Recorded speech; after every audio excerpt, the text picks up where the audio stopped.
Welcome to Nightfall Tales. There are certain places in the world where fear seems to linger long after the people have gone. Across many regions of Africa, stories have endured for generations about things glimpsed at the edges of settlements, along isolated roads, or beyond the last visible fires at night. Stay back! Some are described as spirits, others as beasts, and some, more disturbingly still, are said to be neither one thing nor the other. In mining towns especially, where men have long cut into the earth and opened tunnels into ancient darkness, such stories take on an altogether different weight. For in these places, people do not simply speak of haunted ground. They speak of disturbed ground, of places where something was left buried and should perhaps have remained that way. Tonight's account concerns a group of young men from Zambia who, during the late 1990s, would have an experience so terrifying that it would go on to shape the rest of their lives. It began, as many such events do, as a harmless habit. In the years following the partial closure of several industrial sites near Kitwe, abandoned service roads, conveyor structures, and neglected extraction zones became irresistible to local teenagers. Among those drawn to such places were four close friends: Chanda, Mumba, Luyando, and Joseph. Like many boys of their age, they were restless, curious, and convinced that little in the world could truly frighten them. Near the edge of one old mining district stood a disused copper operation, closed after a series of accidents and left to decay behind rusted fencing and warning signs no one paid much attention to anymore. The site was enormous. It included collapsed storage sheds, a flooded loading trench, the remains of an ore processing building, and, farther beyond, a vast open scar in the earth where extraction had once taken place. What drew the boys there most often, however, was a concrete pump station sitting just beyond the main yard. Half broken, partly swallowed by weeds, and hidden from the road by heaps of stone and scrap, it offered the perfect refuge from parents, police, and unwanted company. Inside, they had made something like a clubhouse. Old fertilizer sacks had been spread across the floor to sit on. A dented tin drum served as a makeshift table. On colder evenings, they burned scraps of wood in a shallow pit near a broken drainage channel, careful to keep the flames low so the glow could not easily be seen from the outside. For months, nothing particularly unusual happened there. Yes, the place was unsettling. At night, the wind moved strangely through the exposed structures, creating low tones that sounded almost mechanical. Loose metal clanged without warning. From deeper within the abandoned site came the occasional crash of falling debris, though this was easily explained away as weather, animals, or the natural collapse of neglected buildings. And there were animals. Not the sort one would expect in the center of a derelict industrial zone, but enough of them to keep the boys alert. Packs of feral dogs had been seen there. So too had large monitor lizards, snakes, and once, according to Mumba, a hyena moving between mounds of red earth near one of the outer roads. The others had mocked him for that claim, insisting no hyena would come that close to town. Yet over time, the site gained a darker reputation. Men from the nearby township began speaking in low voices about livestock found torn open near the drainage channels.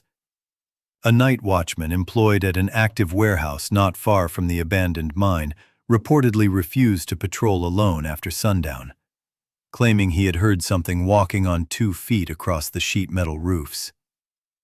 There were also older rumors attached to the place. Some said that before the mine's closure, workers had broken into a hidden cavity far below one of the side shafts, a space not marked on any official survey. Others insisted that several unexplained disappearances had occurred in the final years of the operation, but had been quietly blamed on cave-ins, theft, or desertion. A few elderly residents claimed the land had been considered wrong long before any company built on it. The boys, of course, treated all of this as exactly what it sounded like: stories. Then came the night that changed everything. It was during the dry season, sometime near the end of August, when the air after sunset turned cold enough that their breath could be seen in the torchlight. The four friends had crossed over to the old site shortly after dark, carrying roasted maize, a small radio, and two cheap flashlights whose batteries were already weakening. They spent the first hour as they always did, talking, laughing, boasting about girls, school, and fights they would never actually start. At some point, the radio died in a burst of static and was tossed aside. The conversation slowed. Outside, the darkness around the pump station seemed thicker than usual. Joseph would later say that this was the first moment he felt something was wrong. It was not that he heard anything specific. Rather, he noticed the absence of sound. The insects had fallen silent. No dogs barked in the distance. No voices drifted from the road. Even the wind seemed to have withdrawn, leaving the abandoned mine in a stillness so complete that all four boys gradually became aware of it without saying so aloud. Then, from somewhere beyond the loading trench, there came a sudden eruption of movement. A flock of helmeted guinea fowl burst from the weeds in frantic disarray, scattering across the yard and hurling themselves toward the perimeter fence. Moments later, two feral dogs appeared from behind a collapsed conveyor base. They were not prowling, nor fighting, nor chasing prey. They were fleeing. The boys watched in confusion as the animals raced across the open ground with tails tucked and bodies low, glancing back repeatedly at something behind them. One of the dogs gave a sharp, desperate yelp as it leapt over a broken concrete lip and vanished into darkness. Mumba stood first. "What scared them?" he whispered. No one answered. At first, there was nothing to see. The beam from Chanda's flashlight reached only so far before being swallowed by the yard's deep, black corners. Then, the light passed over one of the spoil heaps near the far end of the trench, and paused. Something was crouched there. All four boys saw it at once. It was large, though not merely in the sense of a large animal. What chilled them immediately was the way its shape seemed wrong, difficult to measure, as though the eye could not settle on proportions that made sense. Its back appeared too high off the ground. Its forelimbs, if that is what they were, seemed longer than they should have been. Its shoulders rose and fell with a slow, deliberate motion, and above them, two amber points of light burned motionless in the dark. At first, Chanda thought it must be a man with a torch reflecting in his eyes. Then the thing moved. Not forward, but upward. It lifted from its crouch with a dreadful smoothness, unfolding from the spoil heap until it stood balanced in a posture that was not fully human and not fully animal. Its head hung slightly forward. Its arms, or front limbs, extended below the waist in a way that instantly made Joseph take a step back. No one spoke. They later struggled to describe its face, not because they had not seen it, but because what they had seen did not fit any familiar category. The muzzle seemed too short for a dog, too narrow for a hyena, and yet still unmistakably predatory. Its ears stood sharply erect. Its outline was lean, but its chest and upper back were thick with a kind of hard, rope-like muscle. Along its spine, the fur, or hair, appeared raised, catching what little light there was like wire. And still, Those eyes remained fixed on them. Then came a sound none of them would ever forget. The figure opened its mouth and gave a low, resonant call. Not a growl, not a bark, not even the laugh of a hyena, though Joseph first compared it to that. It sounded instead like a broken attempt at human speech, dragged through an animal throat. A wet, strained, almost imitative note that rose and fell as though testing what shape to take. Mumba dropped the maze he was holding. Luyando, who until then had not moved, turned and bolted deeper into the pump station. That shattered the paralysis gripping the others. They ran after him, not toward the entrance they had come through, but toward the rear stairwell leading up to the roof access platform above the station. It was the worst possible route if escape had been their goal, but terror rarely produces good decisions. It produces movement. Behind them, from the yard, came the rapid crack of stone under sudden weight. The thing was coming. The stairwell inside the pump station was narrow, partially collapsed, and lined with old pipework. Chanda nearly slipped on loose gravel as he climbed. Joseph grabbed the back of his shirt and shoved him upward. Above them, Luyando was already forcing open the rusted metal hatch leading onto the roof. When the boys reached the top platform, the night opened around them in all directions.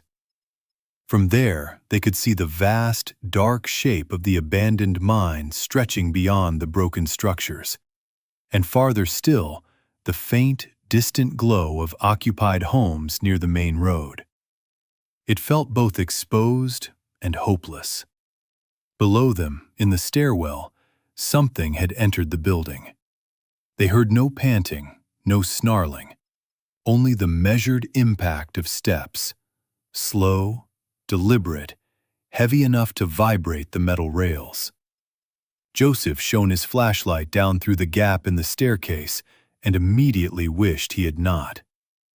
At the landing below, the figure had paused. In the narrow beam, its skin and coat became more visible. It was dark, almost black, but not uniform. The fur looked patchy in places, slick in others, as though wet or matted. One shoulder appeared scarred.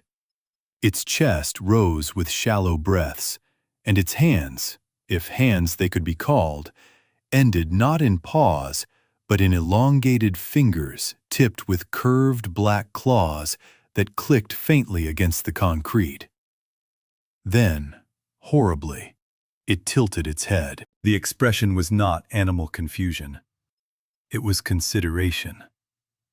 Chanda would later insist that at this moment the thing smiled. Not in a human way, but with a slow pulling back of the lips that revealed too many teeth and conveyed something far worse than rage. Recognition. Intent. Mumba began to pray out loud. The others joined him without shame. The figure took another step upward. Then, from somewhere across the wider mine complex, a powerful electrical hum surged through the darkness. A second later, a row of security floodlights snapped to life in the distance, near one of the few active substations still maintained on the edge of the district. The beams did not reach the roof directly, but they spilled pale industrial light across the far structures and into the open sky above them. The creature froze. Its head turned away sharply, as if listening. A deep siren followed.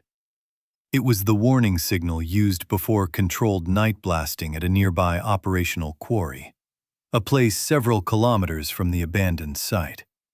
To the boys, the sound was almost heavenly. To the thing in the stairwell, it seemed intolerable. It emitted a sudden shriek so loud and unnatural that all four clapped their hands over their ears. The noise bounced through the metal chamber and seemed to rattle in their ribs. Then, with astonishing speed, It wheeled around and descended the stairs in a blur of limbs and shadow. They heard it strike the ground floor. Then, silence. For several seconds, none of them moved. At last, Joseph crept to the lip of the roof and looked down into the yard beyond the pump station. What he saw there would trouble him nearly as much as the creature itself. At the edge of the loading trench, where the spill of distant security light faintly touched the ground, the figure was moving away. Not running, but gliding in a sequence of fast, low strides. Yet, as it crossed the trench and passed through a patch of darkness near an old ventilation duct, its form appeared to distort. The outline broke apart. One moment it was solid, the next it looked like a torn piece of shadow cast across uneven ground. And then it was gone. Not into a building, not over a fence, simply gone. The boys remained on that roof for what felt like hours, though Chanda later believed it could not have been more than 30 minutes. Eventually, when the distant lights remained steady and no further sounds came from below, they made their way down the far side of the station using an exterior maintenance ladder and fled toward the road. None of them slept that night. The next morning, each gave a different excuse for his appearance. Joseph claimed illness. Mumba said he had been helping an uncle. Luyando refused to speak of the event at all. Chanda, meanwhile, became obsessed with convincing himself they had encountered some known animal, perhaps a diseased hyena, or a man deformed by injury, or even several overlapping impressions created by fear and darkness. But the evidence against such explanations only grew. The soles of Joseph's shoes were still dusted with a strange, greasy black residue from the roof platform, despite the fact that he had not stepped anywhere unusual other than near the hatch. Chanda found deep scratches along the metal rail at the landing where he had seen the creature pause. And when the boys finally returned, during full daylight, and only because they were too ashamed not to verify what had happened, they discovered something in the yard below the spoil heap that made their blood run cold. Printed clearly in the fine dust were tracks. Not dog tracks, not human footprints. Each impression showed a narrow, heel-like rear section, and ahead of it, 4 long forward digits splayed slightly apart. The marks were deep, as if whatever had made them carried immense weight. Joseph compared them to the tracks of a giant bird crossed with a primate. Mumba refused to go closer. At the base of the prints, they also found the body of one of the feral dogs they had seen the night before. It had not been eaten. It had been opened. The rib cage appeared crushed inward, and the neck twisted so violently that the skull faced the wrong direction. Chanda vomited behind a concrete barrier. The others turned and left without another word. From that day on, the group began quietly seeking answers. What they found only deepened the mystery. A retired electrician who had worked the district in the 1980s told Joseph's uncle that strange reports around the abandoned mine were older than most people realized. According to him, workers had spoken of hearing movement in sealed drainage galleries after blasts had ceased for the day. On 2 occasions, tools reportedly vanished from locked storage rooms, only to be found later stacked outside near disused shafts. Some men refused certain routes underground, insisting they were being watched. Mumba's grandmother, when told a softened version of the story, listened carefully and said there are beings that attach themselves to wounded places, places where the earth has been cut open, where blood has been spilled, where people enter without respect. She warned him not to return and burned herbs outside the family doorway that same evening. Perhaps most disturbing of all was what Luyando learned through a relative connected to local security. The abandoned site, he was told, had generated multiple complaints over the years. Flashlight beams seen moving where no one should have been. Livestock mutilations. Night guards hearing voices from empty structures. On at least one occasion, an officer responding to a trespassing call allegedly discharged his weapon after seeing a large black animal standing upright near the drainage works. No official record of the report could be found later. Whether that meant the incident never happened, or whether it was quietly buried, no one could say. The four friends never visited the pump station again. Time passed. They grew older. Their lives moved on, at least on the surface. Yet the memory of that night remained lodged in each of them with a strange, corrosive persistence. Joseph developed panic episodes whenever he heard industrial sirens after dark. Mumba became deeply religious and would not discuss the event except to say that some doors should remain closed. Luyando eventually moved away and severed contact with nearly everyone from that period of his life. Chanda, however, took a different path. Unable to dismiss what he had seen, he began collecting stories. First from friends, then from relatives of mine workers, then from strangers in bars, taxi ranks, and townships where people were more willing to speak after midnight than under daylight scrutiny. Again and again, he heard fragments that echoed elements of his own experience. Amber eyes in the dark. A shape too tall to be a hyena. Something seen near excavation zones, quarries, culverts, and abandoned industrial land. A figure that sometimes appeared solid and sometimes did not. As with all such accounts, there are obvious objections. Fear distorts memory. Darkness reshapes distance. Rumor spreads quickly and often attaches itself to places already burdened by tragedy. One witness influences another. A local legend becomes a lens through which later experiences are interpreted. All of this is true, and yet, even allowing for exaggeration, panic, and the natural contamination of memory over time, one question remains difficult to dismiss. What did those four young men see that night on the roof of the abandoned pump station? Was it a known predator, glimpsed under extraordinary circumstances?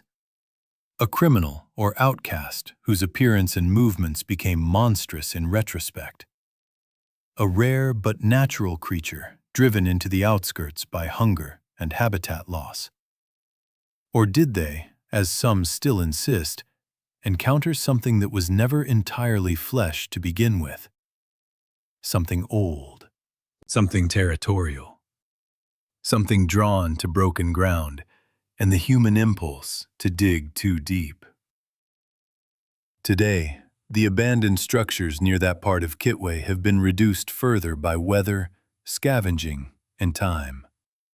Some have collapsed entirely. Others remain standing only as hollow concrete shells. But even now, local drivers reportedly avoid taking certain service roads after dark. Some say it is because of thieves. Others say it is because of stray animals. And a few, lowering their voices almost without realizing it, say there are places out there where the dark does not merely conceal. It watches. If that is true, then perhaps the most unsettling part of this story is not that four boys once survived an encounter with something impossible. It is that whatever found them on that roof did not seem confused to see them there. It seemed to know exactly what they were. And for one endless moment, in that dead industrial silence, with those amber eyes fixed unblinking on their faces, they knew something else as well. They were not trespassing in an abandoned mine. They were hiding inside someone else's territory. Good night.